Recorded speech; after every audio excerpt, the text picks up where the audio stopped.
예, 알겠습니다. 자, 그러면 이제 바로 다시 이어서 진행할게요. 자, 오늘 나눠드린 2강을 보시면요. 자, 처음에 나오는 그 메모 섹션은 이제 지금 PPT로 설명을 쭉 했고요. 그 다음에 오늘 그 다음 내용은 이제 루터의 생애에 대한 간략한 정리입니다. 우리가 오늘 두 번째 시간이 정확하게 루터의 생애를 재구성하는 그런 시간이기 때문에 루터의 생애가 이제 워낙에 이제 복잡하다 보니까 그러다 보니까 이제 이 핸드릭스 책처럼 700페이지짜리 책이 나와도 다 우리가 재구성할 수가 없잖아요. 그러니까 이런 책들을 다 읽을 수 있는 시간은 없고, 그래서 어떻게 진행할 거냐면 루터의 전기를 그 사전, 백과사전 안에서 정리한 사람의 글 하나를 읽고요. 이게 네모칸에 들어간 겁니다. 이게 이제 뭐냐면 마틴 루터에 대한 전기를 그 복음주의 임명사전이라고요. 이게 바이오그래피컬 딕셔너리 오브 이반젤리컬스라고 복음주의자들, 그러니까 루터부터 시작해서 현대 20세기 복음주의 얘기까지 복음주의 임명사전이라고 영어로 한 800페이지 정도 된 책이 있습니다. 2005년에 나온 책인데요. 그 책을 지금 한국에서 지금 CLC에서 번역을 했어요. 번역을 해서 CLC가 번역한 게 아니라 이제 제가 번역을 했어요. 근데 이제 원고가 지금 CLC에 들어갔습니다. 그래서 이게 편집이 되면 올해 아마 나오게 되지 않을까 싶습니다. 물론 이제 한국에서는 800페이지면 한국에서는 그게 한 2000페이지 된다고 봐야 되겠죠. 그 사전이 있는데 그 사전에 나오는 마틴 루터에 대한 항목입니다. 이걸 이제 티모시 라슨이 편집했고요. 이제 항목을 쓴 건 티모시 조지라고 미국 남부에 있는 신학교 같은 신학교의 한 교수가 이제 썼습니다. 근데 아주 간략하지만 아주 요약적으로 잘 썼단 말이죠. 그래서 이 내용들을 쭉 읽어가면서 자, 이제 이것만 읽어가면 그냥 다른 사람이 쓴 걸 읽고 마는 건데 제가 여기서 할 건 뭐냐면 단락마다 간략하게 쓰긴 하는데 그 단락에서 이슈들이 있습니다. 이슈들이 있단 말이죠. 간략하게 썼지만 거기에 몇 가지 이제 학자들 사이에서 지난 몇백 년간의 논쟁을 통해 가지고 정리된 내용을 쓴 거거든요. 그 이슈들을 이제 얘기할 거예요. 그러니까 예를 들면 이런 거죠. 이 페이지를 보시면요. 1페이지부터 이제 전기는 1, 2, 3페이지 어디까지 나옵니까? 4페이지, 5페이지까지가 이제 전기죠, 그죠? 근데 그 뒤에 내용을 보시면 제가 뭐라고 썼냐면 루터의 생애와 사역을 둘러싼 논쟁들이 있다는 얘기를 썼습니다. 그 출생 연도가 있는데 출생 연도에 대한 견해가 학생들마다 다릅니다. 왜 이렇게 얘기를 하는 거죠? 이런 얘기를 봐야 되는 거죠. 출생 연도, 출생 장소. 그 다음에 집안 얘기를 하면서 부모가 엄격해가지고 먼저 두드려 맞으니까 이게 개혁의 원인이 됐다. 이 얘기를 아까 에릭슨이 했던 얘기 했잖아요. 근데 그와 관련된 논쟁도 굉장히 많거든요. 그 논쟁들 얘기 좀 하고, 그 다음에 집안 얘기 좀 하고, 그 다음에 이제 우리가 알고 있는 일종의 전설 같은 얘기들이 있죠. 예를 들면 폭풍우를 만났는데 폭풍우에서 번개가 치니까 우리가 일반적으로 이제 설교에서 맨날 듣는 얘기는 옆에 있는 친구가 벼락 맞아 죽었다. 그러니까 난 죽기 싫어가지고 수도사가 되기로 했다. 친구는 존재한 적이 없는 인물입니다. 유령 인물이에요. 그러니까 이런 얘기들, 이런 것들 이제 전설 따라 삼천리를 팩트로 이제 다시 회복하는 얘기들. 그 다음에 이제 돌파, 1517년에 칭의 얘기를 하는데 이신칭의 이게 도대체 언제 일어난 얘기냐? 정확하게 그때 그 해 탑 속에서 일어난 일이냐? 아니면 그 이후에 여러 가지 그 전후로 다른 배경이 있었느냐 이런 얘기. 이런 얘기들이 쭉 있는데 오늘 다 할 수는 없고요. 워낙 많이 주제가 많기 때문에 그래서 다음 주까지 걸쳐 가지고 할 거고요. 오늘은 그 앞에 전반부 반 정도만 하도록 하겠습니다. 자, 그래서 일단요 루터 생애에 대한 간단한 전기를 보면서 왔다 갔다 하면서 보도록 하겠습니다. 자, 티모시 조지는 루터가 1483년에 태어났다고 일단 이제 정리를 했는데 보겠습니다. 자, 독일 종교개혁자로 종교개혁으로 알려진 거대한 교회 및 영적 갱신 운동의 수원이 되는 인물이다. 이렇게 했고요. 루터는 1483년 11월 10일에 트랭겐주 아이슬레벤이라는 마을에서 태어났는데 아버지는 구리 광산 노동자 한스 루더였고 어머니 마가렛 지글러는 남편의 존경을 받았던 인물이었습니다. 루터의 이름이 마르틴이 된 것은 그가 투르의 성 마르틴 축일인 11월 11일에 세례를 받았기 때문이다. 간략하게 딱 얘기를 했습니다. 근데 여기 짧게 네 줄로 정리한 내용 안에 몇 가지 논쟁점들이 있습니다. 자, 이제 돌아갑니다. 자, 6페이지로 넘어가시면요. 5페이지입니다. 5페이지를 보시면 자, 첫 번째 출생 연도와 장소에 대한 논쟁이 있습니다. 자, 이 정기에서는 1483년이라고 얘기했죠. 근데 1483년인 것이 확실하지가 않습니다. 그 다음에 태어난 곳이 아이슬레벤 마을이라고 썼죠, 그죠? 근데 아이슬레벤인지 아니면 만스팔트인지 이것도 정확하지가 않아요. 자, 몇 가지를 볼게요. 자, 1483년 11월 10일에 아이슬레벤에서 태어났다. 이것이 이제 대부분의 루터 관련 정기들이나 평전들이 이제 쓰는 내용입니다. 근데 이렇게 하면서 이제 뭐라고 얘기를 하냐면 루터가 1483년 11월 10일에 태어났는데 그리고 나서 그 다음 날에 세례를 받았다고 얘기를 해요. 11월 11일에 세례를 받았다는 거죠, 그죠? 이거 세례를. 근데 그 날이 성 마르틴이라고 하는 이제 성인의 축제일이었습니다. 그러니까 마르탱이라고 하는 사람은 그러니까 유럽 독일을 비롯한 주로 이제 그 유럽 쪽에서 유명한 성인이거든요. 당시에 투르의 마르탱이라고 중세 교회사 이런 것 공부하시는 나오는 투르의 마르탱이라고 순교를 각오하고 주로 이제 게르만이나 그 이교도들을 이제 복음화하는 데 큰 기여를 하는 인물이에요. 근데 이 투르의 마르탱의 축일에 태어나서 세례를 받았으니까 이제 세례명이 그때 당시에 세례명인 거죠. 그 세례명이 이름이 된 거죠. 그래서 원래는 이제 루더죠, 루더라고 하는 사람의 이름이 붙어가지고 마르틴 루더가 됐다. 이게 이제 일종의 정설 같은 겁니다. 근데 이 얘기를 이제 누가 했냐면 그 멜랑이톤이 첫 번째 루터의 첫 번째 정기를 쓴 멜랑이톤이거든요. 멜랑이톤이 자기 이제 쓴 첫 번째 정기에서 쓴 거죠. 갓난아기는 태어난 다음 날인 11월 11일에 세례를 받았는데 그날이 성 마르틴 축일이었으므로 아이의 이름은 마르틴이 되었다 이렇게 쓴 겁니다. 그래서 그 이후에 모든 루터에 대한 글은 일반적으로 1483년 11월 10일에 태어났다. 그것도 아이슬레벤에서 이렇게 이제 나오는 거예요. 이게 전형적인 글이죠.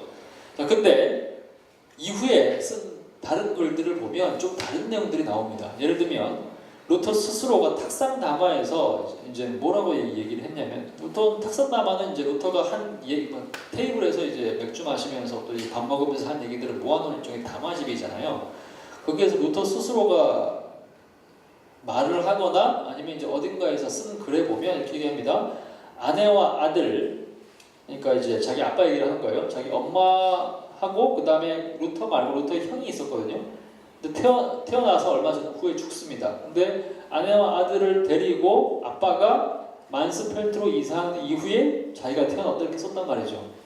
그러면 여기서 이제 문제가 되는 건 뭐냐면 만스펠트로 이사를 했다고 얘기를 하고 있거든요. 태어난 곳이 아이슬벤이 아니라 만스펠트라고 얘기를 하고 그 다음에 이 만스펠트는 아이슬벤 다음이기 때문에 그러니까 1483년에는 아이슬벤이 있을 수 있지만 만스펠트를 이사하게 되면 이건 1883년이 아닌 거예요.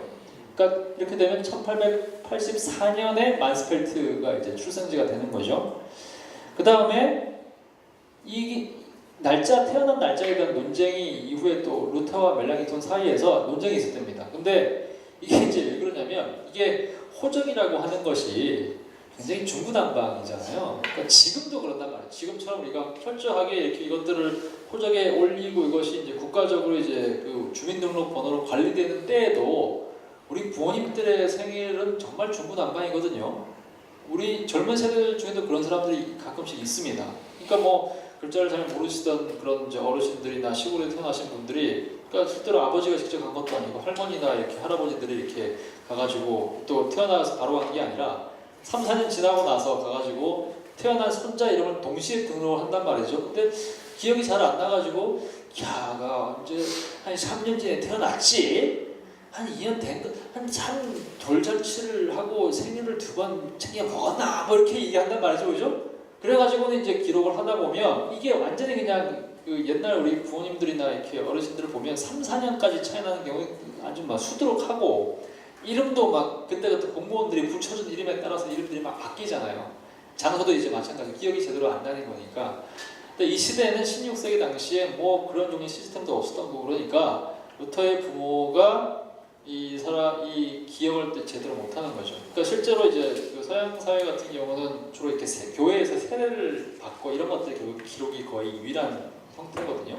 근데 이런 것들이 이제 제대로 기억이 되지도 않고 기록을 남겨놓지도 않은 거죠. 그러니까 이제 83년이라고 이제 아까 이제 썼다고 얘기했는데 이 멜랑이톤이. 근데 멜랑이톤하고 루터가는 둘이 요즘하면 내가 언제 태어났어? 아니 지금 루터 선생님이 지금 그때 84년에 태어났다고 그때 나한테 얘기했잖아요. 그랬더니 아니 근데 사실 내가 기억해보니까 84년이 아니라 82년인 것 같아. 이렇게 막 얘기하고 아니 저 때는 84년이면서 그러니까 내가 기억하기로 태어나가지고 그 다음에 했는데 그때가 82년이었는지 그때 해가 이렇게 달이 이렇게 둥글 때는 잘 뭘 기억이 안 나. 막 이런 식으로 막 얘기하다 보니까 막 82년 얘기도 막 나오고 막 얘기를 하는 거예요.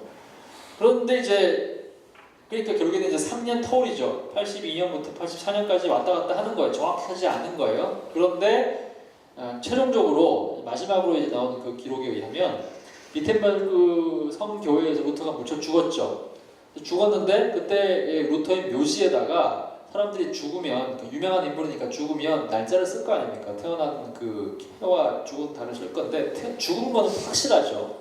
그러니까 죽은 게 확실하니까 1546년 2월 18일로 썼단 말이죠. 죽은 건 확실하니까. 근데 태어난 날짜가 명확하지가 않죠. 그러니까 뭐라고 썼냐면 이렇게 썼답니다. 1546년 2월 18일에 죽은 루터는 63년 2개월 10일을 살았다. 이렇게 썼다는 거예요. 이 묘지 이렇게 나온답니다. 그럼 이걸 계산을 하게 되면 도로 올라가면 1482년 12월이 된다는 얘기죠. 결국에는 이제 무슨 얘기냐면 이게 여전히 오리무중이라는 얘기죠. 그러니까 알 수 없다는 얘기입니다. 그러니까 일반적으로 83년이라고 쓰는데 83년 이것이 11월인지 아니면 그 전후로 언젠가요 혹시 몰라가지고 사실은 82년부터 84년까지 3년 터울로 볼 수 있는 거예요. 그러니까 정확하게 쓴다면 1483년이라고 쓰고 3년이라고 쓰고 옆에다가 물음표 하나를 딱 써야 되는 거죠. 옛날 사람들 쓴 걸 보면 그 전기에 보면 이렇게 나오잖아요. 원래는 뭐 이렇게 1400 그죠? 1483년에서 1546년 이렇게 이제 됐다 그러면 루터 이렇게 이제 이게 전기에 대해서 이렇게 나오죠, 그죠? 사람이 이렇게 쓰면 안 된다는 얘기예요. 뭐로 쓰냐 이렇게 써야 되는 거죠. 1483년 아니면 이제 라틴어식으로 씁니다. CARCA라는 쓸 수 있어요. 또는 이제 C라고 쓰죠. 이런 거 본 적이 있어요? 예, 이게 약 about이라는 approximately 이렇게 있는 거죠. 그러니까 주로 보면 영어로 된 대부분의 그 문헌들 책들 보면 그 인물 뒤에다가 앞에다 이렇게 C 이렇게 써 있는 경우도 많습니다. C 이런 식으로 C 천사람 이게 뭐냐면 카르카 이렇게 대략이라는 얘기죠. 아마도 그때 태어났을 것이야 이런 거죠. 이렇게 된다는 얘기예요. 자 그러면 이제 장소를 이제 좀 봐야 됩니다. 장소는 지금 아이슬레벤이라고 이제 우리가 분명히 이제 1483년 11월에 아이슬레벤이 태어났다라고 멜랑이톤이 얘기를 했는데 근데 이 루터는 그 자체로 자기가 만스펠트에 태어났다고 얘기를 하고 또 다른 문헌에도 만스펠트에서 태어났다는 얘기를 하거든요. 근데 여기가 어디냐면 이제 그 지도를 보면 이제 이겁니다. 지도를 보면 루터와 관련된 생애가 이제 있는데요. 이 글을 보시면 이게 이제 어떤 지도냐면 오늘날 여러분들이 만약에 독일로 간다, 여행을 간다. 근데 루터 트레일을 가고 싶다. 루터 행적을 따라서 여행을 하고 싶다 그러면 제일 좋은 게 이제 이겁니다. 그러니까 이게 여행사들이 안내하는 루트거든요. 베를린에서 시작해가지고 이게 주로 동북부 지역이니까 이 비텐베르크가 베를린에서 저도 가봤는데 저도 이제 베를린에서 시작해가지고 또 기차 타고 이렇게 쭉 돌았거든요. 이제 베를린에서 비텐베르크까지 1시간 정도 그러니까 채 안 걸리더라고요. 기차로. 이렇게 이제 시작하는 거죠. 이렇게 해가지고 쭉 이렇게 보면 주로 이제 독일 북동부하고 그다음에 중간에 잠시 회의하러 이렇게 제국 회의하러 보름스 이런 데 가는 거.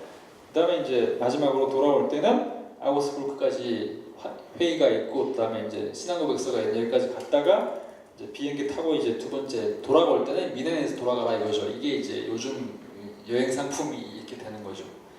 근데 여기 보면 이게 어디 있냐면 이제 여기 아이슬레벤이거든요. 아이슬레벤이 있는데 아이슬레벤은 지금 이렇게 지금도 인구가 얼마 안 되는 아주 작은 이제 동네입니다. 타운이에요. 근데 아이슬레벤을 둘러싸고 있는 좀 더 큰 구역이 행정구역이 있는데 그 행정구역이 만스펠트라는 구역이 있다는 거죠. 자, 그러면 이제 우리가 이렇게 유추해 볼 수 있을 것 같아요. 그러니까 우리 식으로 얘기를 한다면 이런 거죠. 지금 현재 우리가 그 서울이라는 땅이 지금 굉장히 이렇게 넓잖아요. 엄청나게 넓잖아요, 그죠? 엄청나게 넓은데 옛날에는 서울이라는 땅이 이렇게 넓지가 않거든요. 서울은 옛날에 서대문, 안만 서대문이었고 서울이었고 좀 시간이 지나면 이제 강남 정도까지 이제 확장이 되죠. 근데 우리가 지금 알고 있는 관악이나 또는 뭐 이렇게 구로, 금천구 이런 데는 옛날 다 시흥군이었습니다. 시흥군이었어요. 근데 시흥군도 있고 시흥시도 있죠. 그죠? 근데 만약에 제가 지금 태어난 이 지역에 지금 서울 얘기를 하면서 어떻게 얘기할 때는 나는 구로에 살았다 이렇게 얘기할 수도 있고 또 올 때는 서울에 살았다 이렇게 얘기할 수도 있죠. 근데 그런 행정구역의 어떤 그런 맥락을 잘 모르는 경우에는 어떤 글에는 서울로 나오고 어떤 데는 구로로 나오니까 그러면 얘는 이 기록과 이 기록이 모순된다 이렇게 얘기할 수 있단 말이죠. 구로라는 지역에 얘기했는데 왜 여기서는 서울로 얘기할까? 근데 맥락을 알면 어떻게 얘기할 수 있습니까? 구로라는 지역은 서울 안에 들어있는 지역이다 이렇게 얘기할 수 있는 거죠. 근데 이 당시의 그 맥락들을 보면, 그러니까 아까 얘기했던 그 디트리 파이퍼 아까 책 갖고 계시죠, 그죠? 제가 이제 마지막으로 소개했던 그 책에 보면 이렇게 나옵니다. 어떤 한 구절에는 이 사람이 아이슬레벤에서 태어났다 이렇게 얘기하는데 또 다른 구절에는 만스펠트의 아이슬레벤에서 태어났다는 표현을 씁니다. 그죠? 이게 무슨 얘기입니까? 그러면 아이슬레벤이라는 데가 있는데 그 아이슬레벤이 만스펠트 안에 들어간다는 게 되는 거죠. 그러니까 행정구역상으로 이렇게 할 수 있는 건 그러니까 뭐 이렇게 뭐 양평같이 큰 군이 있다고 양평군이 있고 그 안에 무슨 이렇게 뭐 고읍이라는 면이 있는데 양평읍은 또 양평 또 다시 양평이라는 큰 군 안에 양평읍이라고 하는 또 이제 중간에 또 동네가 있잖아요. 그런 것처럼 이게 이제 행정구역상으로 이제 동시 관계가 될 수도 있고 동시에 일종의 이제 포괄하는 관계가 될 수도 있는 거죠. 그런 점에서 이 만스펠트랑 아이슬레벤이라는 것이 서로 완전히 다른 지역이라기보다는 그러니까 이제 아까 얘기했던 것처럼 만스펠트와 아이슬레벤 이렇게 얘기를 한 거니까 만스펠트라는 더 큰 행정구역 안에서 아이슬레벤으로 있는 것이다. 그런데 루터가 우리가 그 만스펠트 시로 이사 갔다 이렇게 얘기를 한 거는 만스펠트라는 좀 더 오르치는 만스펠트 군에 있는 아이슬레벤 읍에서 태어났는데 만스펠트 시로 이사 갔다는 얘기는 만스펠트의 중심지인 시티 센터로 이사 갔다 이렇게 이해할 수도 있는 거잖아요. 그죠? 이렇게 일을 하게 되면 이게 무슨 되는 얘기는 아닐 수 있겠구나라는 생각을 할 수 있는 거죠. 그래서 이제 제가 이렇게 썼어요. 그래서 이제 5페이지에 그 3번 각주를 보면 이렇게 썼습니다. 다음 해 루터의 가족은 만스펠트 시로 이사했다라는 행정 표현으로 보아서 만스펠트라는 더 큰 구역 안에 아이슬레벤이라고 하는 작은 마을과 이 만스펠트 군의 중심지로서의 만스펠트 시라는 것이 공존하고 있었을 가능성이 높겠다라고 생각을 한 거죠. 그렇다면 아이슬레벤에서 태어났다는 진술과 만스펠트에서 태어났다는 진술은 별로 모순되는 것은 아니다라고 얘기할 수 있겠죠. 그죠? 그런 점에서 이제 출생 연도하고 출생 지역에 대한 문제가 부분적으로 해결된 것 같습니다. 자, 그 다음에 이제 넘어갑니다. 그 다음 단락입니다. 이제 전기에서요. 루터가 자신이 어린 소년 시절에 받은 가혹한 훈육에 대해서 불평한 일이 있었음에도 불구하고 그의 부모는 아들이 조숙한 아이인 것을 알아채고 마그데부르크와 아이제나흐의 라틴어 학교에 보내서 조기 교육을 받게 했다. 그리고 1501년에 루터는 에어포르트 대학에서 등록하고 여기서 학사와 석사를 각각 받았고 그런데 아버지의 소망에 부응하고자 법 공부를 시작했다 이렇게 나옵니다. 그러니까 어릴 때부터 학교는 열심히 잘 다녔어요. 열심히 좋은 학교를 많이 다녔고 그 다음에 이제 에어포르트라고 하는 좀 더 큰 도시로 가가지고 에어포르트가 있는데요. 에어포르트는 당시에 굉장히 큰 도시였습니다. 아이슬레벤 2,000명 이렇게 만스펠트 4,000명 이렇게 있었는데 당시 에어포르트는 이렇게 4만 명 정도였다고 얘기하니까 지금으로 친다면 이제 아주 거대 도시라고 얘기할 수 있습니다. 에어포르트에서 공부를 했는데 여기서 이제 학사와 석사까지 공부를 했습니다. 근데 당시의 대학 교육이라고 하는 것이 일반적으로 그 학사, 석사까지는 이게 하나의 통이라고 얘기할 수 있는데 일종의 이제 우리로 친다면 이제 학부라고 생각하면 됩니다. 근데 학부라고 하는 것은 딱히 전공이 있는 것이 아니라 아주 보편적인 인문학 공부를 하는 거죠. 그러고 나서 공부를 좀 더 하고 싶은 사람들은 진학을 하게 되는데 우리를 지금 대학원이라고 생각하면 되는 거예요. 진학을 하는데 그때 선택할 수 있는 학문은 크게 이제 세 가지가 있었습니다. 그것이 뭐냐면 의학과 법학과 신학 세 가지죠. 그럼 지금도 우리가 그 미국 학제에 따르면 대학원 과정에서 하는 공부는 크게 전문 대학원은 세 가지가 있거든요. 신학대학원, 의학대학원, 그다음에 법학대학원, 그다음에 경영학대학원이 있습니다. 그래서 우리가 신학이나 의학이나 이 법학, 그다음 경리학은 이 학부 과정이 아니에요. MDB라는 신학 학위가 MBA가 있고 의학도 의과는 학부가 아니거든요. 미국에서는 생물학 같은 걸 공부를 먼저 하죠. 그 다음에 의과를 들어갑니다. 메디컬 이런 식으로. 법대도 법과가 없어요. 메디컬 스쿨인 거죠. 법학대학은. 이게 미국식 구조거든요. 근데 이게 어디서 나온 거냐면 이미 서양 중세 시대의 특징이었다고 할 수 있습니다.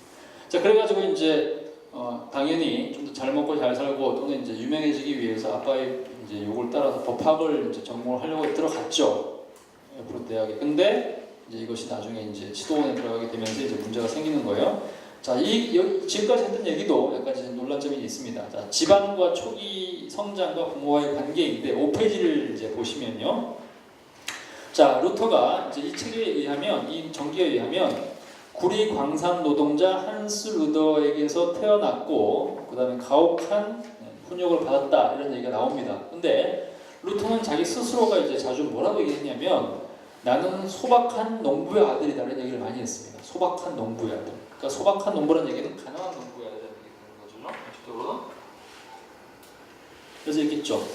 나는 농부의 아들이고 아버지, 할아버지, 조상들이 모두 농부였습니다. 그래서 본래 내게는 관리자, 수령 또는 마을에서 다른 사람들에 비해서 높은 직책을 차지하게 되리라는 기대가 있었습니다. 이렇게 얘기를 했어요. 자, 이게 무슨 얘기냐면 이런 거죠.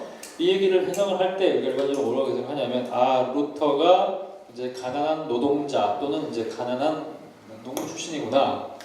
그래서 아빠가 가난한 농부 출신인 그 아들을 출세시키고자 그러니까 우리 옛날에 이제 우리 우골탑이라는 단어 들어보셨어요? 우골탑.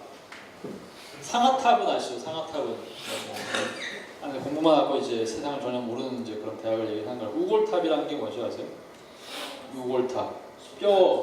소의 뼈로 쌓은 탑. 이게 우골탑입니다. 이거 어떤 맥락에서 얘기를 한 건지 아세요? 그렇죠. 옛날에는 지금은 우리는 그런 세대는 아니지만 우리 아마 이제 87세대 이 정도 386세대까지만 하더라도 그 소 팔아가지고 대학 보내는 게 아주 전형적인 시골의 농부들의 일상이었던 거죠. 그러니까 소 팔아가지고 대학 등록금 내서 이제 아들을 대학을 보냈는데 이것들이 대학 가서 하라는 공부는 안 하고 맨날 데모만 하고 있더라. 이게 이제 우리가 전형적으로 90년대까지 됐던 얘기잖아요. 그죠? 특히 우골탑이거든요.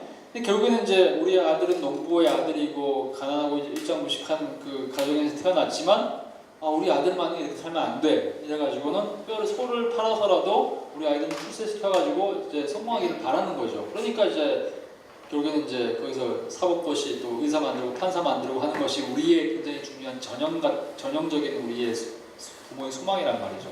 근데 중세도 그랬다는 겁니다. 그러니까 가난한 농부의 아들인데 뒤에 나오는 내용은 뭐냐면 그때 이제 이후에 우리 동네에서 관리자 또는 수령이나 마을에 있는 그런 사람들보다 더 높은 직책을 갖게 하기 위해서 우리 아버지께 공부를 시켰다. 이런 식으로 이제 얘기를 하니까 엄청나게 가난한 집안인가 보다라고 이렇게 생각하기 쉬운 거죠. 근데 사실 그렇지 않습니다. 무슨 얘기냐면요. 농부 가문 출신인 것은 맞아요. 근데 그래서 이제 루터가 어릴 때는 진짜 말 그대로 이제 농부였기 때문에 나름대로 꽤 아주 부유하진 않은 옹색한 삶을 살긴 했는데 근데 시간이 지나가지고요. 만스펠트시로 이사를 했다고 했죠. 근데 만스펠트시로 이사한 게 아주 어릴 때잖아요. 아주 어릴 때거든요. 근데 이사를 하고 난 이후에 사업 수완이 있었던 거예요. 이 아버지가. 그래가지고 당시에 광산업에 뛰어듭니다. 그러니까 이것도 마찬가지 맥락이죠. 우리가 농부 얘기를 해도 가난한 농부, 광부, 그러니까 그냥 그냥 땅에 이렇게 지하 밑에 들어가가지고 완전히 그냥 하루하루를 그냥 목숨 바쳐가지고 일하는 그런 광부 얘기가 쉬운데 우리 독일에 가서 일했던 우리 한국 광부들처럼 근데 사실은 그게 아니라는 거예요. 어떻게 된 거냐? 만스펠트로 이사한 이후에 호암기 은을 함유한 구리 그러니까 석탄 광산도 아니고 구리 광산입니다. 근데 은이 들어있는 구리 광산 뛰어들었는데 처음에는 갱부로 시작을 했는데 굉장히 사업 수완이 좋은 인물을 해가지고 공동 출자를 하면서 결국에는 광산 몇 개를 소유한 광부가 됩니다. 이 광부는 그 광부가 아니죠. 광산 몇 개를 소유하고 용광로와 재련소를 운영하는 광부는 뭐예요? 이거는 그거거든요.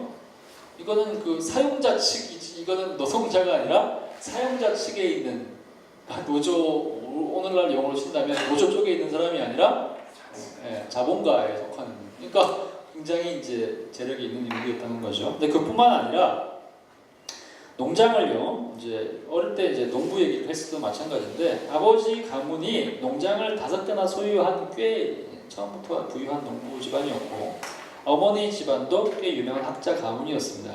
그리고 나서 만스펠트로 이사 와서 광원으로 이제 자본가로서의 그 광부로 성공을 하니까 당연히 이제 신분 사회니까 그런 재력이 있는 사람에게 시의원이라고 하는 굉장히 중요한 직책까지 주는 거죠. 그러니까 루터가 공부를 쭉 많이 할 수 있었던 것은 완전히 그냥 우골탑처럼 이렇게 아주 이렇게 없는 상태에서 정말 목숨 바쳐서 일한 부모가 이렇게 공부를 시킨 그런 건 아니었고, 꽤 재력이 있는 그런 집안이었죠. 근데 재력은 있어도 어느 사회나 마찬가지지만 재력이 있고 이제 상인이나 또는 장사로 성공을 하더라도 장사로 성공하는 걸로 가문이 명망이 있는 가문이 되지는 않죠.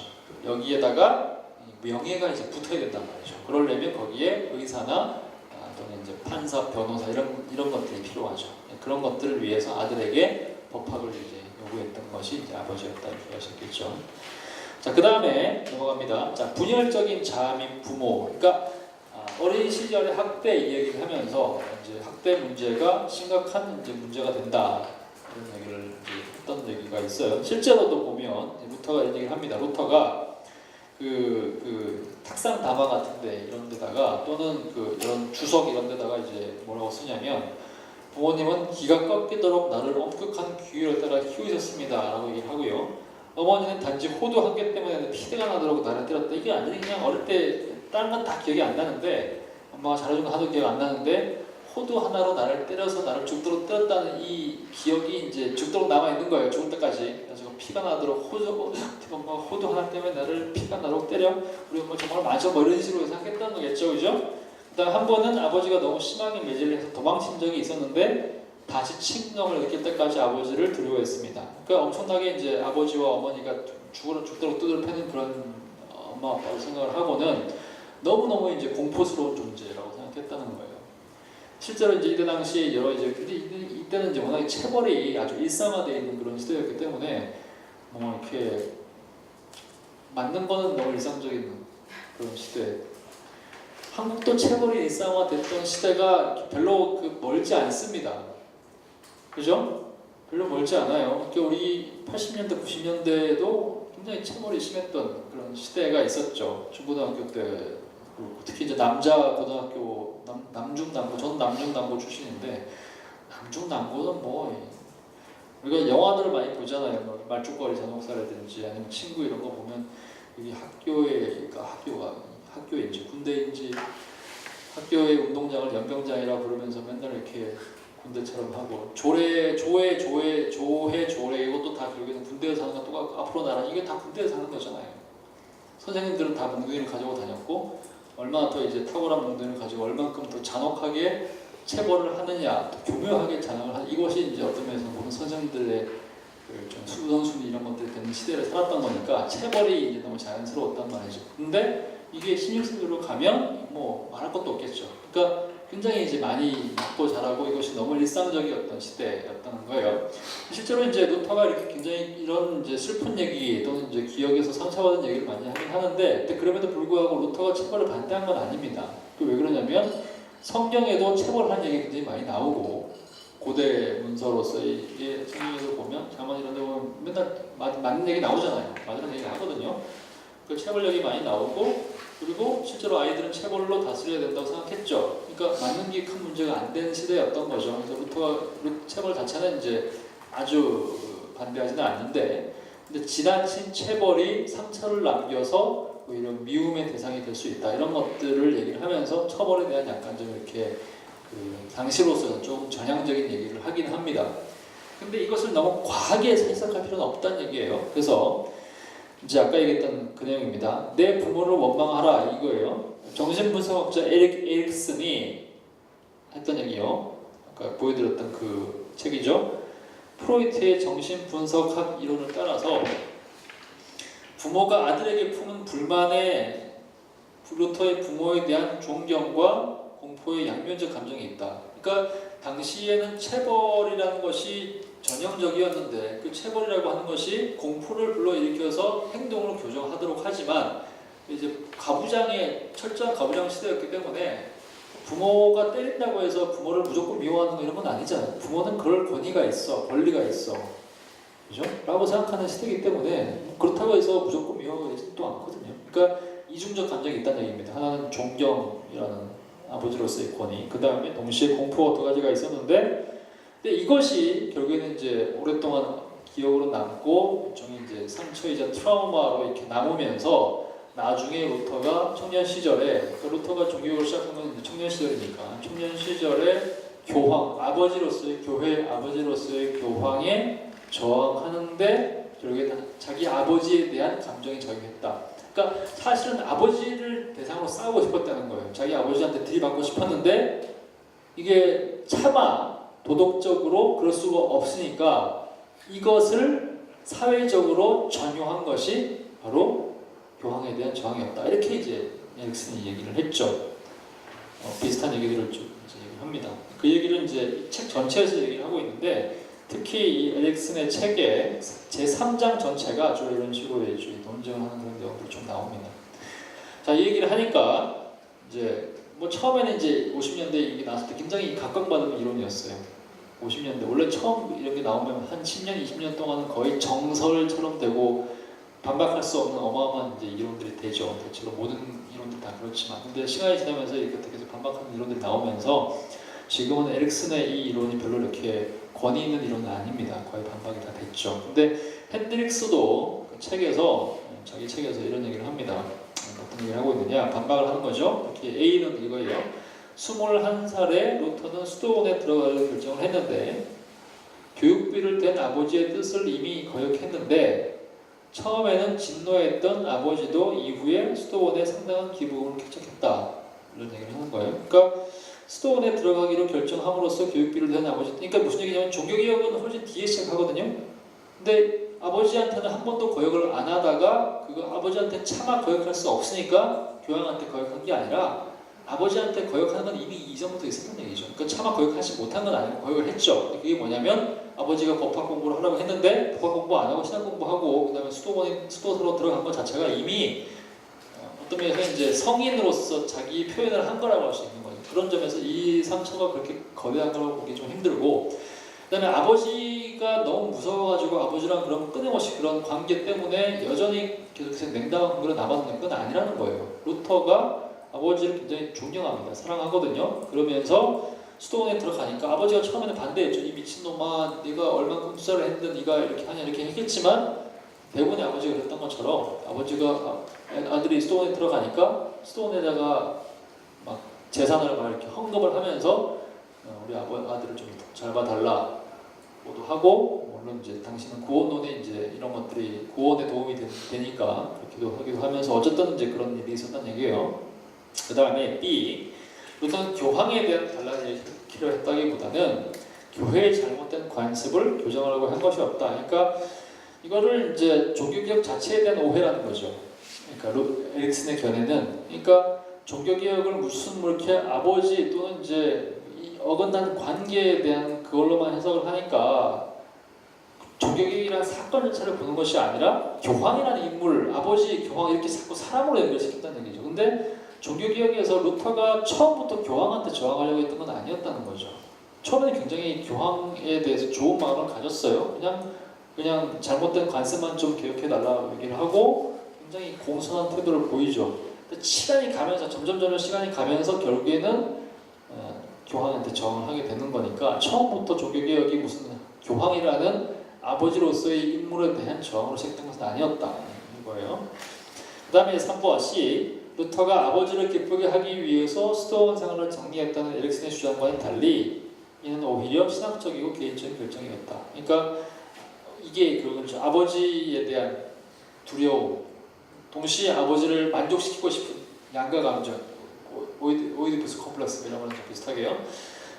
그렇기 때문에 아버지를 기쁘게 하기 위해서 수도원 생활을 그만두고 다시 이렇게 수도원 생활을 반대했던 거니까 아버지가 수도원 생활을 그만두고 아버지를 기쁘게 하기 위해서 다시 이제 학문의 길로 들어섰다 이렇게 이제 주장을 하거든요. 에릭슨이. 근데 그게 아니고 수도원 생활을 그만둔 거는 아버지를 기쁘게 하기 위해서가 아니라 수도원 생활 자체가 신앙적으로 오류가 있다고 판단했기 때문에 나온 거였죠.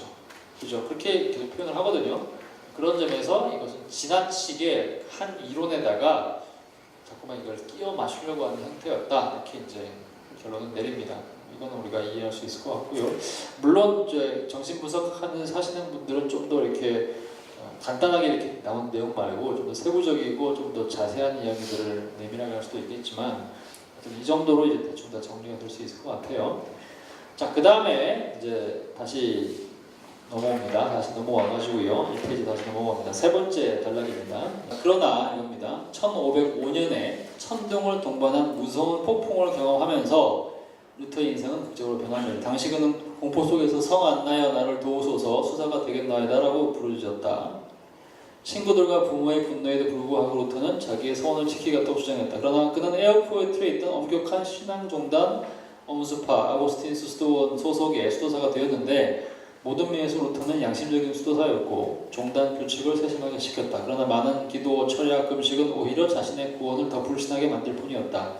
모든 단계마다 그는 은혜로우신 하나님을 찾는 과정에서 절망해야 했다. 루터는 하나님의 조건적 능력과 거룩에 대한 인식이 압도되었다. 1507년에 세례로 안수받은 이후에 루터는 첫 번째 미사를 주장하는 동안에 재단에서 거의 실신할 뻔했다. 유한한 피조물이 자기 손으로 그리스도의 바로 그 몸을 잡을 수 있다는 생각은 그를 거의 공포에 빠뜨렸다. 그러나 루터는 자신의 타락과 하나님의 기준에 미치지 못한다는 사실을 더 괴로워했다. 자, 이 얘기 나오는데요. 자, 루터 주제 3번으로 넘어가도록 하겠습니다. 6페이지인데요. 자, 폭풍호 사건과 수도사 입문에 대한 얘기입니다. 1505년 얘기인데요. 자, 우리가 일반적으로 알고 있는 소위 이제 이것이 슈토테른하임이라고 하는 지역에서 있었던 폭풍호 사건입니다.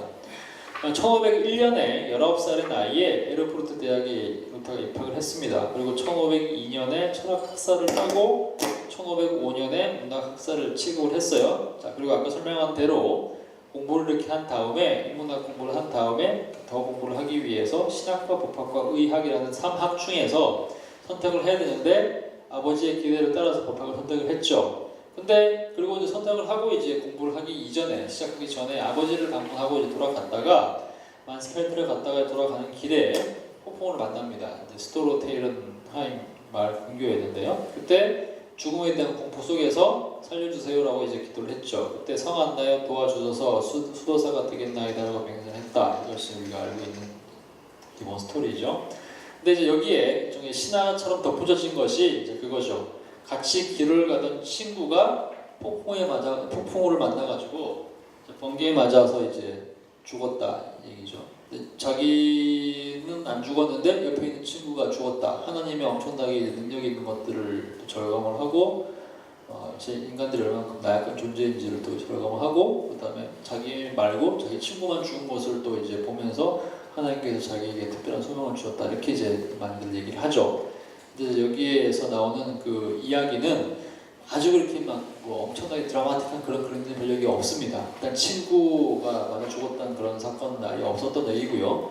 그 다음에 이제 이때 당시에 이 폭풍우를 보면서 어떻게 죽음의 공포를 느낀 것은 분명합니다. 왜냐면 이제 워낙에 이제 당시는 이제 죽음이 굉장히 중요한 시대였기 때문에 사람들이 내내 거의 거의 죽음이라고 하는 것에 대한 일종의 이제 노이로제에 걸려 있는 시대였거든요. 그러니까 죄, 그 다음에 죽음, 그 다음에 지옥. 이제 그거 관련된 구원. 이게 당시에 일종의 이제 사회 시스템이 같은 거잖아요. 그러니까 이 죽음 문제를 해결하기 위해서, 그 다음에 죽음 이후에 있을 지옥 문제를 해결하기 위해서 연옥이라는 것도 만들어진 것이고, 면벌부도 만들어진 것이고, 속지 않은 여러 가지 프로그램들이 만들어지는 거죠. 이제 모든 것을 장악하는 가장 중요한 키워드는 소위 죽음이라는 거죠. 죽음에 대한 공포거든요. 그러니까 자연 현상에 대해서 거부할 수 없는 인간의 무능함에 대한 절감이 아주 중요한 시대였기 때문에 폭풍우가 이제 일어나면 누구나 다 죽음에 대해서 공포를 느낄 수밖에 없는 그런 시대인 것이 사실이죠. 그런데 어쨌든 간에 엄청나게 과대한 폭풍우를 만나게 되면서 공포를 느끼게 되니까 이 사람이 이제 그 죽음의 공포 속에서 살아남기 위해서 이제 우리가 그런 얘기도 많이 하죠. 이제 우리가 나중에 이제 이신층이 얘기하면 되긴 하겠지만 어떻게 하면 이렇게 혹시나 이런 폭풍을 치는 상황에서도 가능하면 좀 더 이렇게 그 죽음 바로 처음 가는 건 아닌 거니까 세례를 받았다고 하더라도 다 연옥 갈 거라고 생각하는 거죠. 누구나 다 죄가 많이 있으니까. 근데 그 연옥에서 있을 수 있는 기간을 최대한 단축시켜 줄 수 있는 가장 탁월한 프로그램이 수도사가 되는 거다라고 이제 믿었다는 그런 견해가 있잖아요. 그와 비슷한 생각을 했던 거죠. 그러니까 갑작스럽게 아마 이제 그 상황 속에서 이 사람이 이렇게 얘기한 것이 성 안나여 나를 도와주소서 수도사가 되겠나이다라고 외치면서 일종의 이제 어떤 면에서는 이제 울부짖는 그런 고백을 한 거죠. 근데 이 고백이 자기가 내뱉었던 이 고백이 어쨌든 자신의 삶에 가장 중요한 일종의 이제 무게처럼 다가오게 되면서 결국에는 이제 나중에 수도사가 되는 그런 계기를 만들었다고 할 수 있어요. 근데 어쨌든 하나는 이제 친구에 대한 얘기는 신하였다는 것을 분명히 얘기를 했고요. 두 번째는 그겁니다. 왜 성 안나였나 이거죠. 왜 하필이면 당시에 거의 죽을 수밖에 없는 그런 이제 위기 상황에서 왜 하필이면 다른 성인들도 많이 있는데 성 안나를 불렀을까 물어볼 수 있단 말이죠. 자기가 이름은 아까 마르틴이라고 했는데 마르틴이라는 거는 그 마르틴 성인에서 이름이 따온 거라고 얘기했죠. 그 마르틴을 부를 수도 있잖아요. 자기의 개인의 수호 성인은 마르틴이거든요. 근데 마르틴이라고 부를 수도 있는데 왜 하필이면 다른 성인들 중에서도 안나를 불렀을까? 여기에 굉장히 이제 많은 해석들이 있습니다. 근데 이제 일반적으로 이제 뭐라고 많이 해석을 하냐면 광부에 대한 얘기를 하죠. 그래서 아까 광부 부모의 직업 얘기를 했는데 이제 이 캐톨릭의 당시의 시스템에 의하면 수호 성인 시스템이라는 것은 거의 모든 영역에서 일종의 이제 신성을 이제 두는 영역이죠. 나라마다 수호 성인이 있고, 그 다음에 지역마다 수호 성인이 있고, 그 다음에 모든 직업을 갖고 있는 사람들마다 수호 성인이 있고, 교회마다 수호 성인이 있고, 각 개인마다 수호 성인들이 다 있고, 수호천사들이 다 있거든요. 그래서 이게 약간 이런 얘기랑 좀 비슷해요. 그러니까 뭐 완전히 연결되는 것은 아니지만 우리가 그 신의 종류를 귀신의 종류를 굉장히 이제 많이 갖고 있던 그런 나라잖아요. 그러니까 우리 저희 범신론 국가였기 때문에 범신론이 이제 다스리는 국가였기 때문에 우리는 부뚜막에도 신이 있고 또 아기를 낳는 신이 따로 있고 처녀에 대한 신이 따로 있고 아빠에 대한 신, 엄마에 대한 신이 따로 있죠. 그죠? 그다음에 뭐 이렇게 뭐 동물들이라든지 뭐 고양이도 영물이고 구렁이도 영물이고 뭐 이런 것들도 있고. 그러니까 이런 종류의 이제 모든 살아있는 물건들 또는 이제 모든 생물체 그뿐만 아니라 무생물과 관련해서도 일종의 하나씩 다 붙어있는 신들이 있단 말이죠. 귀신들이 있는 것처럼. 당시 중세 시대에도 그만큼 철저하게 이제 인간이 이제 무능하다는 그런 것들 때문에 전적으로 자연과 일종의 초자연적 존재에 종속되는 그런 사고들이 있었던 거죠. 그러니까 당시에 루터가 안나를 부른 것은 아마도 당시에 안나라고 하는 이 수호 성인이 광부를 관리하고 도와준 수호 성인이었기 때문이 아니었느냐 이렇게 일반적으로들 많은 이야기를 합니다. 근데 이게 많이들 이렇게 해석을 하죠, 그죠? 근데 여기에 대해서도 이제 다양한 해석들이 있죠. 이제 어떤 해석을 하는 거냐면 안나라고 하는 안나가 누군지 알죠? 안나 한나 말고 안나 한나는 누구예요? 한나는 사무엘의 엄마가 한나죠. 그게 아니고 안나입니다. 안나. 그 안나가 누구냐면 누가복음에 나오나? 누가복음이에요? 거기 나온 그 안나. 그 오래 살면서 죽기 전에 그 메시아의 탄생을 볼 것을 예언받았던 그 안나. 그러니까 장수하시는 분이잖아요. 그러니까 루터가 안나를 부르셨다는 얘기는 뭐냐면 그 당시에 이게 광부랑 관계없이 모든 생명, 그러니까 굉장히 당시에는 굉장히 수명이 짧았던 시기란 말이죠. 뭐 병에 걸려 죽든지, 뭐 자연재해로 죽든지, 뭐 싸우다 죽든지, 어쨌든 병으로 죽는 것이 일상이었고 평균 그 수명이 40세가 이제 최대가 말까는 그런 시기였기 때문에 당시에 위기 상황이 오면 자연스럽게 사람들이 성 안나라고 부르는 것을 굉장히 자연스럽게 얘기했다는 얘기입니다. 왜 그러냐면 안나는 장수한 여인이었어요. 80세가 넘어서 예수 그리스도의 오심을 이제 예언받았던 인물인 거죠. 그러니까 장수, 생명을 그러니까 빨리 죽는 거, 빨리 죽지 않도록 도우는 신, 도우는 성인으로서의 안나 이런 얘기죠. 그래서 이제 그런 장수에 관련된 성인으로 숭배되는 전통이었다 이렇게 이제 주장을 하는 거예요. 자 그런 점에서 이것도 굉장히 중요한 이제 내용입니다. 자, 그 다음 이제 다시 돌아갑니다. 1페이지 다시 돌아가세요. 우리가 괴로워했다까지 얘기를 했고요. 그 다음에 쭉 이제 내려가서 이렇게 합니다. 자, 고해를 통해서 지은 모든 죄 하나하나를 다 기억하고 속죄받는 것이 가능할까? 어느 날 루터의 고백을 들은 요한 스타우비츠, 당시 이제 그 아우구스티누스 엄수 수도원에서 루터를 가르쳤던 선생님인 거죠. 그다음에 계속해서 거의 죽을 때까지 일종의 루터의 멘토 역할을 하시는 분입니다. 양심의 가책을 잊어버리고 그저 하나님을 사랑하라고 권고했다. 그때 루터가 하나님을 사랑하라고요? 하나님을 나는 하나님을 미워합니다. 라고 응수했다. 루터는 영혼의 어둠 밤에 시달리고 고통을 받았다. 지하의 어둠 속에서 떨고 있을 때 단순히 나뭇잎에 바삭거리는 소리도 그에게는 지옥의 공포를 안겨주었다. 후에 루터는 이런 공포 발작을 안페흐퉁엔이라고 이제 하죠. 영적 고뇌, 역경위기라고 얘기를 하는데요. 네, 중요한 단어가 나왔어요. 시련의 시간, 악마의 극렬한 공격으로 묘사했다. 그러니까 나중에 루터가 이제 시간이 지나고 나서 탁상담화나 또는 여러 가지 주석서, 서문 이런 데다가 자기가 회심한 순간을 이제 기억을 하면서 이런 종류의 표현을 썼단 말이죠. 자, 그러다가 루터가 위안을 찾은 것은 그가 오랫동안 끈기 있게 성경을 연구한 끝에 복음을 발견했기 때문이었다. 1545년 라틴어 서술 모음집 서문에서 루터는 이제 이 과정을 이렇게 얘기했다고 얘기해요. 내가 모든 신학 모두를 한꺼번에 배운 것은 아니었고 시험과 유혹이 찾아올 때마다 말씀을 더 깊이 연구해야 했다. 삶, 아니 오히려 죽음과 저주받은 인생이 신학사를 만드는 것이지 이해와 독서와 사색이 신학사를 만드는 것은 아니다. 루터는 성경, 특히 시편과 바울의 로마서와 실험을 했는데 그는 특히 로마서 17장에 나온 1장 17절에 나오는 하나님의 의라는 구절 앞에서 거꾸러졌다. 이 구절은 오랫동안 그에게 위안이 되지 못했는데 이는 그가 하나님의 의를 하나님이 죄인을 정죄하게 만드는 바로 그 엄정한 정의로 이해했기 때문이었다. 십자가에 달린 그리스도의 속죄사역에 집중하면서 루터는 바울이 언급한 하나님의 의가 그리스도를 통해서만 보장되는 의라고 믿게 되었다. 그리스도의 의에 보장된 의를 기반으로 하나님께서 무가치한 죄인을 그분의 눈에 받을 만한 존재로 선언하셨다는 것이다. 이런 통찰의 근거에서 루터는 오직 믿음으로만 얻는 칭의, 이신칭이라는 교리를 발전시켰다. 이렇게 나오고요. 그 다음에 이제 또 이어서 봅니다. 자, 루터는 이 중요한 해석학적 돌파구를 수도원 탑에서 성경을 연구하는 동안에 찾아냈다고 주장했다. 그래서 하나님의 은혜로운 성품에 대한 통찰은 거듭나는 것과 같았다고 말했다. 학자들은 루터의 이 유명한 탑 경험이 언제였는지를 놓고 논쟁하는데 제시된 연도는 1512년부터 1519년 사이의 어느 날이었다.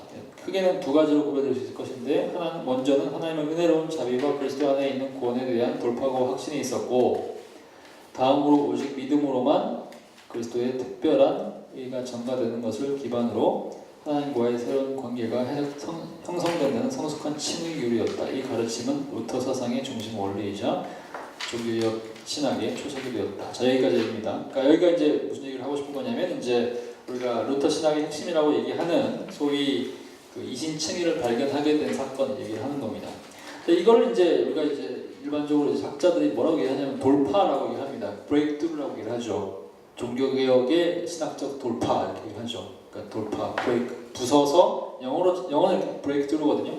부서서 통과하는 거죠. 완전히 그냥 중심을 뚫고 지나가서 주변에 있는 것들을 붕괴시키고 이제 새롭게 이제 새로운 시작을 하게 되는 것을 돌파라고 얘기를 하고, 그다음에 일반적으로 이제 이 사건이 이제 주로 탑 체험에서 일어났다 이렇게 얘기를 합니다.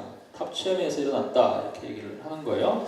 그래서 이게 일반적으로 이제 우리가 1517년 그 종교개혁 시대에 1517년 그러니까 논제 95개 논제에 주로 이제 사람들이 많이 이제 시선을 집중하고 여기에 주로 관심이 많다 보니까 일반적으로 1517년에 루터가 이 95개 논제를 발표를 하고 소위 종교개혁을 시작을 했다 그러면 루터는 그러면 이미 이전에 그 이전 시대에 1517년 이전에 이미 이신칭의를 깨달은 게 아닐까? 일반적으로 이제 좀 빨리 생각하는 사람들은 그렇기 때문에 1517년 이전이었던 1513년 정도부터 아마 이미 깨달았을 것이다 이렇게 얘기하는 사람도 있습니다. 근데 어떤 사람들은 그 반대로 얘기를 합니다. 그 무슨 얘기냐면 1517년에 그 논제 안에는 주로 이제 면벌부의 잘못된 것에 대한 얘기를 많이 하고 이것이 얼만큼 오용돼 있는가에 대한 얘기를 하는데 거기에는 로마서 1장 7절을 해석하는 그런 종류의 이신칭에 관련된 내용이 별로 없단 말이죠. 딱히 없거든요.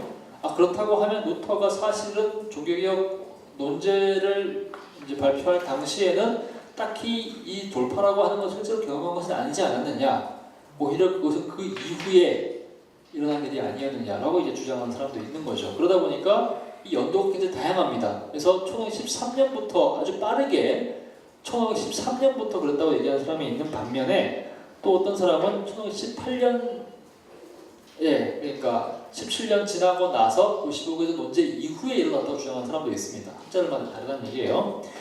여기 이제 크게 세 가지의 이제 영역으로 좀 나눠서 설명을 해야 됩니다. 일단 이것이 일어난 장소가 어디냐? 탑 체험이라고 얘기를 하는데 정말로 그 탑이라는 건 도대체 뭐냐? 이 해석이 좀 재밌는 해석이 하나가 있어요. 자, 주로 탑 체험 얘기를 하면서 주로 이제 이것이 루터의 이 깊은 고뇌와 그 고뇌에 따른 이제 회심과 소위 돌파라고 하는 것이 위텐베르크 수도원에서 있으면서 일어났는데 그 수도원의 탑에서 일어났다 이렇게 일반적으로 얘기를 합니다. 그러니까 우리가 그래서 그 탑 체험이라고 얘기를 하거든요. 근데 이것이 전통적인 견해죠. 탑에서 일어났다. 타워, 영어로는 타워인데 이 타워가 이제 독일어로는 이제 클라우스트룸이라고 하는 단어가 있습니다. 탑이라고 생각하는 거예요. 근데 헤이커 오버만이라고 하는 그 네덜란드 계통의 학자가 있습니다. 어떤 면에서 20세기 중후반에 루터 연구의 새로운 전개를 마련했던 헤이커 오버만 학파의 이제 중요한 창시자라고 할 수 있는데 이 오버만이 재미있는 얘기를 합니다. 무슨 얘기를 하느냐? 지금까지 고고학 증거와 소위 이제 역사적 증거를 보니까 주로 일반적으로 우리가 탑이라고 얘기했는데 이 탑이 1519년까지 안 지어졌더라 이렇게 얘기를 한 거예요. 그러니까 탑이 없었다고 얘기하는 겁니다. 그러니까 17년 이전에 탑에서 경험을 했다고 일반적으로 얘기를 했는데 역사적으로 보니까 없더라는 거죠. 탑이. 그러면 루터가 얘기한 이 CL, 루터가 탁상담화에서 자기가 CL에서 이 경험을 했다고 얘기를 했거든요. 도대체 CL이 뭐냐? 라고 이제 고민을 하다가 뭐라고 판단했냐면 이제 클로아카라고 생각한 거죠. 변소에서 변을 보다가 엄청난 깨달음에 이르렀다. 그러므로 이 CL은 탑이 아니라 변소다. 화장실 이렇게 번역하면 안 돼요. 화장실 이런 게 아니고 우리 화장실은 너무 고귀하고 이제 고상한 말이잖아요. 뭐 얼굴 뜯어고치고 뭐 이렇게 화장하고 이런 게 아니고 그냥 거기 무슨 수세식 이런 것도 아닌데 그냥 말 그대로 이제 냄새와 이렇게 모든 것 다 시각적으로 보이는 바로 그 장소, 그러니까 변소예요. 변소에서 일을 치르다가 엄청난 깨달음에 이르렀다. 이렇게 얘기를 한 거죠. 이게 맞은 것 같아요. 슈퍼하우스 책에 보면은 이 루터가 이 슈토트하임 사건이 있기 전부터 수도사가 되겠다고 이제 생각을 이미 다 하고 있었고 그 슈토트하임 사건 때는 그때 갑자기 수도사가 되겠다고 한 게 아니고 점진적으로 점진적으로 그렇게 생각이 돼 있고 그때는 이 내가 수도사가 되려고 하고 있는데 벼락치면 일찍 죽어버리면 안 되니까 그때 이제 나 수도사가 되려고 하고 있어요라고 얘기한 거다라고 여기는 그렇게 있죠. 그렇죠. 저도 그렇게 얘기하고 있죠. 맞습니다. 자, 그래서 어쨌든 그러니까 이 변소 얘기를 좀 더 추가로 얘기하자면 그 변소에 대한 얘기를 이제 하면서 그 헤이커 오버만이 또 뭐라 그러냐면 이게 변소에서 뭔가를 깨닫는 거는 특별한 게 아니다라고 얘기를 하는 거죠. 그러니까 이게 루터만 그랬던 것이 아니라 어거스틴도 그런 경험을 한 적이 있고 그러니까 실제로 이제 그 옛날 시대가 어쩌면 그 공간이 되게 개인적인 장소잖아요. 우리 지금 굉장히 프라이버시가 이제 중요한 시대니 각각 자기 룸들, 자기 공간들이 있고 이런 것들이 자기의 개발의 도구가 되긴 하지만 옛날 같은 경우는 프라이버시가 딱히 없는 시대였는데 프라이버시를 어떤 면에서 개인적으로 가장 절실하게 이제 누릴 수 있는 공간이 변소라는 공간이기도 하고 실제로 그렇지 않습니까? 이렇게 좀 이렇게 일상에서 이렇게 뭔가 거기서 이렇게 갑자기 뭔가 깨달음 얻는 그런 경험들 우리한테 있지 않습니까? 여러분 그런 거 없나요? 저는 그런 게 많이 있습니다. 요즘은 그 스마트폰 들고 들어가서 보느라고 깨달음이 별로 없는데 깨달을 시간에 자꾸만 남의 글을 보느라고 옛날에는 그 고민하는 순간 번쩍 떠오르는 이렇게 얼굴 이렇게 썩 찌그러져 있는 순간에 옛날에 다리가 아파가지고 오래 있어도 못하잖아요. 그러니까 그 있는 순간에 뭔가 번쩍 떠오르거나 그런 일들이 실제로 있을 수 있죠. 그렇지 않습니까? 저는 이게 굉장히 설득력이 있다고 봅니다. 그래서 탑일 수도 있겠지만 아마 이게 가장 수 있지 않을까. 자, 그리고 시기도 이제 주장이 있는데, 자, 시기에 대한 주장도 다양합니다. 자, 최준 목사께서는 1913년 이제 이런 시기다, 가장 빠른 시기로 일단 얘기를 하고 있고요. 1913년에 이런 시기에 이미 일종의 확신을 가졌을 것이다 이렇게 얘기를 하고 있고요. 다수의 학자들은 1917년 이전에 주로 이제 그 시편이라든지 로마서 이런 것들을 강의를 시작했을 때 그때 아마 그랬을 것이다 일반적으로 얘기를 하고요.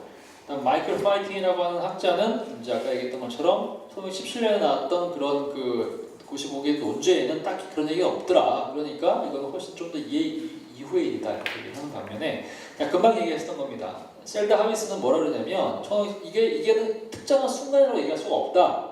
왜냐하면 이것은 굉장히 점진적으로 이게 회심이라고 하는 것이 어떤 사람에게 굉장히 극적으로 일어날 수 있는 순간적인 서든 어택 같은 그런 사건일 수 있겠지만 예를 들면 뭐 사도 바울처럼 근데 다수의 사람들은 또 그렇지 않은 경우들이 많지 않느냐. 칼뱅도 그랬던 것처럼 루터도 이 경험이 단지 한순간의 경험이라기보다는 주로 이제 그 공부를 쭉 시작하면서 스토어사가 되겠다고 얘기하는 그 전후부터 시작해가지고 계속해서 고민하고 또 연구하는 과정 속에서 예를 들면 이제 뭐 폭풍원 경험 플러스 이전에 있었던 개인적인 죄 문제에 대한 고백들, 아버지에 대한 어떤 기억들 뿐만 아니라 또 성경을 공부하면서 깨달은 깨달음들 이 모든 것들이 다 복합적으로 연결돼서 한 6여 년 정도의 기간 동안에 점진적으로 형성이 되다가 1917년, 18년 정도 넘어가는 그 시점에서 거의 완성됐다 이렇게 생각하는 거죠. 그래서 점진적으로 이제 보는 것이 셀들 하리스의 경험이라고 할 수 있고요. 자, 그 다음에 이제 동력자라고 하는 주제입니다. 자, 이건 뭐냐면요. 이 돌파라고 하는 이 탑 시험 이것을 일반적으로 우리가 아까도 얘기했던 것처럼 특정한 시기 얘기를 하고 특정한 공간 얘기를 하고 그 다음에 루터의 고독한, 루터 혼자만의 일이라고 생각하는 그런 성향들이 있습니다. 고독하게. 그러니까 이런 종류의 경험은, 회심 경험은 주로 하나님과 일대를 막 싸우는 경험이니까 이게 혼자서 이제 일이 일어났다고 일반적으로 판단을 하는 거죠. 근데 여기에 대해서도 학자들마다 좀 다릅니다. 이 개념이 루터가 정말로 이 개념을 완벽하게 스스로 깨달을 만큼 그렇게 지적으로 또는 이제 학문적으로 탁월한 인물이었는가 여기에 의문을 제기하는 그런 거 있죠. 그러니까 루터가 탁월하고 훌륭하고 글을 정말 잘 쓰는 신학자이긴 하지만 나중에 멜랑이톤이 그 비텐베르크 온 이후부터는 신학적인 면에서 굉장히 많이 의존을 많이 하거든요. 특히 언어에서 의존을 많이 합니다. 예를 들면 루터는 라틴어에 능했고 독일어를 잘했지만 루터는 고전어, 헬라어, 히브리어는 전혀 이렇게 능력이 별로 없었어요. 그래서 와서 그 멜랑이톤한테 히브리어를 배웁니다. 멜랑이톤이 자기 선생님이었어요. 자기 동료이기도 하지만 언어를 가르친 선생님. 그러니까 원어를 해석해서 이거를 전적으로 완벽하게 해석을 해내는 데는 좀 부족했다고 일반적으로 많이들 얘기를 하죠. 그렇다고 한다면 이 원어를 해석을 해서 결국에는 이진충이라고 하는 어떤 극적인 그 신학적 깨달음에 이르는 과정에서 멜랑이톤의 도움이 있지 않았겠느냐라는 얘기를 하고요. 해석상에도 마찬가지고 그 다음에 이거를 그렇게 해석하고 특히 이제 법정적인 개념을 해석하는 그런 경향에서 분명히 이 루터가 멜랑이톤의 도움을 받았을 것이다. 그러니까 이제 루터는 훌륭한 인물이긴 하지만 법 공부를 하진 않았잖아요. 법적 공부를 하려고 하다가 못했죠. 근데 멜랑이톤은 법 공부를 좀 더 이렇게 개인적으로 많이 하시는 그런 분이기 때문에 멜랑이톤이 이 구절을 법정적인 칭의 과정으로 그러니까 법정에서 의인으로 재판관이 칭함으로써 소위 의롭다고 칭함받는다는 그 개념을 형성하는 데는 오히려 멜랑이톤의 기여가 더 컸다. 그러므로 사실상 루터의 신학의 일종의 이제 기원자는 멜랑이톤이다라고 얘기하는 사람들이 있었죠. 그게 칼 홀이라고요. 20세기 초반, 20세기 중반에 어떤 면에서는 그 루터 르네상스를 다시 이끈 인물, 칼 홀이거든요. 칼 홀이나 로엘 그린 같은 인물들이 이제 그런 얘기를 많이 했습니다. 나름대로 이것도 이제 의미가 있을 수 있죠. 그렇게 된다면 루터를 얘기할 때는 항상 전면에 멜라니톤에 대한 연구가 같이 이루어져야 된다고 하는 것들을 보여주는 증거라고 할 수 있겠습니다. 자, 일단 여기까지 오늘 하고요. 그래서 이제 오늘 우리가 6페이지에 4번까지 돌파까지 얘기를 했고, 다음 주부터 이제 95개조부터 시작해서 다음에 보르무스, 그다음에 뭐 바르트브루크 성 얘기, 농민개혁, 농민전쟁, 그다음에 개혁파, 스위스 개혁파, 유대인, 이슬람 이런 종류의 좀 후반기, 그러니까 1917년 이후의 후반기 이야기는 다음 주에 하고요. 이어서 계속해서 루터의 신앙 얘기로 이어서 진행하도록 하겠습니다.